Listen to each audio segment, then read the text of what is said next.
प्यारे बच्चों नमस्कार। मैं अंकुश कुमार, आपका साइंस टीचर। बच्चों, आज की डेट है 20 नवंबर और आज हम करेंगे वर्कशीट 15। पिछली वर्कशीट में हमने एसिड और बेस के बारे में पढ़ा था। आज हम नेचुरल इंडिकेटर्स अराउंड अस, इसके बारे में आज हम पढ़ेंगे। ध्यान रहे कि यहाँ पे अपना नाम और टीचर्स नेम ज़रूर लिखना है। सबसे पहले बच्चों, इंडिकेटर्स क्या होते हैं? Indicators special type of substances होते हैं जो which are use to test whether substance is acidic और बेसिक आर कॉल्ड इंडिकेटर्स। जो हमें ये इंडिकेट करते हैं कि कोई सब्सटेंस एसिड है या बेस। ये पता लगाने के लिए जिस स्पेशल टाइप के सब्सटेंस का यूज किया जाता है उसे हम इंडिकेटर कहते हैं। But how this do so, ये कैसे करते हैं? By changing their colours in A solution containing an acidic और बेसिक सब्सटेंस। अगर किसी सॉल्यूशन में कोई एसिडिक या बेसिक सब्सटेंस है तो जब हम इंडिकेटर उसमें डालेंगे तो ये उस सब्सटेंस का कलर चेंज करके हमें बताएगा कि कोई सब्सटेंस एसिडिक है या बेसिक है। इसके बाद आज जो हमारा मेन टॉपिक है, इंडिकेटर्स कई तरह के होते हैं, नेचुरल भी होते हैं और आर्टिफिशियल भी होते हैं। जैसे आज हम पढ़ेंगे नेचुरल। तो नेचुरल इंडिकेटर्स क्या होते हैं ये हम देख लेते हैं कि naturally occurring substance which are used as indicators are called natural indicators. For example, turmeric, litmus, China rose petals. China rose की पेटल्स मतलब पत्तियाँ, और जिसको हम गुड़हल भी कहते हैं आदि। आपने देखा होगा जब किसी कपड़े पे साबुन लगी हो, हल्दी लगी हो, जैसे मम्मी रसोई में काम करती हैं तो किसी कपड़े से जब सफाई करती हैं और उस पर सब्जी के दाग लग जाते हैं या छींटे लग जाते हैं, आप ये खुद भी कर सकते हो कि एक पेपर पे थोड़ा हल्दी का पेस्ट आप लगा सकते हो, और उसके बाद जैसे ही उस पर आप साबुन से या किसी चीज़ से लिखना स्टार्ट करेंगे, उसका पेस्ट करके डालेंगे तो वो कलर चेंज हो जाएगा। तो उससे हमें पता चलता है कि ये एक इंडिकेटर है, टर्मरिक। आइए अब पहले हम लिटमस के बारे में पढ़ते हैं। पहला जो इंडिकेटर है natural litmus, it is most commonly use natural indicator, जो सबसे ज़्यादा मतलब आराम से मिल जाता है, मोस्ट कॉमनली सबसे ज़्यादा यूज किया जाता है। It is extracted from lichen. अब लाइकन नेचुरल चीज़ है, आप देख सकते हैं, तो इसलिए इसको हम नेचुरल इंडिकेटर कहते हैं। It has purple colour in distilled water. जो डिस्टिल्ड वाटर होता है उसमें इसका कलर पर्पल होता है। It is available in the form of a solution as well as strips of paper. ये हमें पेपर की स्ट्रिप्स में मिलता है और सोल्यूशन में मिलता है। These strips are known as litmus paper. जो स्ट्रिप होती है पेपर की उसे लिटमस पेपर कहते हैं। ये litmus paper is of two type. कौन कौन से? रेड और blue. When blue litmus is added to acidic solution it turn red. जब ब्लू लिटमस पेपर को किसी एसिडिक सॉल्यूशन में डालते हैं तो ये कैसा कलर दिखाता है? रेड कलर दिखाता है। और जब रेड लिटमस को हम बेसिक सॉल्यूशन में डालते हैं तो ये ब्लू दिखाता है। तो B for basic, B for blue, आप ऐसे याद कर सकते हो कि ब्लू में बेसिक में ब्लू कलर दिखाएगा। दूसरा हम पढ़ते हैं turmeric. It changes its colour from yellow to red in basic solution but remains yellow in acidic solution. अब यहाँ पे थोड़ा आप देखेंगे कि येलो है टर्मरिक का कलर, और ये रेड हो जाता है कब? जब इसको बेसिक सॉल्यूशन में डालते हैं, हल्दी को। तो इससे हमें पता चल जाता है कि कोई सॉल्यूशन क्या है, बेसिक है या नहीं है। और ये येलो ही रहेगा एसिडिक सॉल्यूशन में। एसिडिक सॉल्यूशन में कोई कलर चेंज नहीं करेगा। थर्ड, चाइना रोज, जिसको गुड़हल भी कहते हैं। ये सब चीज़ें बेटा आपके आसपास भी मिल सकती हैं, मिल जाती हैं। लिटमस पेपर आप जब भी स्कूल में आएंगे आप लैब से ले सकते हैं। टर्मरिक आपके घर पे ही होती है। मैंने बताया कि साबुन के पानी में आप टर्मरिक डालेंगे तो उसका कलर चेंज हो जाएगा। किसी कपड़े पे जैसे सब्जी लग जाती है, आप रसोई की सफाई करते हैं या ऐसा कुछ करते हैं काम जिस पे सब्जी के दाग लग जाते हैं, क्योंकि सब्जी में अब हल्दी तो डलती है ना बेटा, तो जैसे ही आप उस पर साबुन लगाते हैं तो वो कलर रेड हो जाता है, तो हमें पता लग जाता है कि वो बेसिक सॉल्यूशन है। चाइना रोज गुड़हल, आइए इसके बारे में पढ़ते हैं। China rose indicators turns acidic solution to dark pink, जिसको मैजेंटा भी कहते हैं। तो चाइना रोज क्या करता है, जो एसिडिक सॉल्यूशन होते हैं उनको डार्क पिंक में कन्वर्ट करता है, और जो बेसिक सॉल्यूशन होते हैं उनको ग्रीन में कन्वर्ट कर देता है।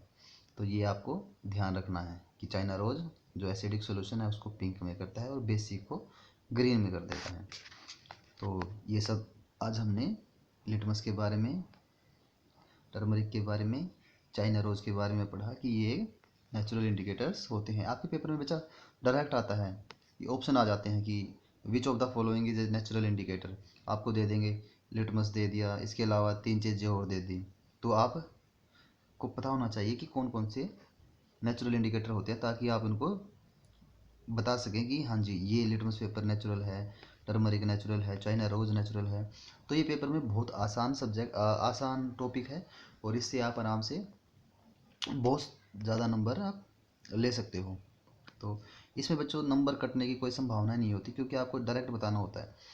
इसके बाद बच्चों एसिड रेन के बारे में हम पढ़ते हैं। The rain become acidic when, acid rain क्या होता है, सिंपल बात है। एसिड रेन मतलब रेन में कहीं ना कहीं से एसिड ऐड होके नीचे गिरेगा। बारिश में जब एसिड, बारिश की बूंदों का जो स्वभाव है वो थोड़ा एसिडिक हो जाता है, उसका नेचर एसिडिक हो जाता है, तो उसको एसिड रेन कहते हैं। देखते हैं कैसे। The rain become acidic because carbon dioxide, sulphur dioxide and nitrogen dioxide, जो कि पोल्यूटेंट्स होते हैं ना, जो पोल्यूशन करते हैं, ये सारे sulphur dioxide, nitrogen dioxide, carbon dioxide which are release into air as pollutant, जो पोल्यूटेंट के रूप में एयर में होते हैं, ये क्या करते हैं, dissolve in rain drop to form carbonic acid. जब कार्बन डाइऑक्साइड पानी के साथ मिलती है तो कार्बोनिक एसिड, जब सल्फर डाइऑक्साइड रेन वाटर में मिलती है तो सल्फ्यूरिक एसिड, और जब नाइट्रोजन डाइऑक्साइड मिलती है तो नाइट्रिक एसिड रिस्पेक्टिवली। तो ये क्या होता है, जब पोल्यूटेंट्स होते हैं एयर में और बारिश की बूंदें जब गिरती हैं, तो ये पोल्यूटेंट्स बारिश की बूंदों के साथ मिलकर एसिड बना लेते हैं।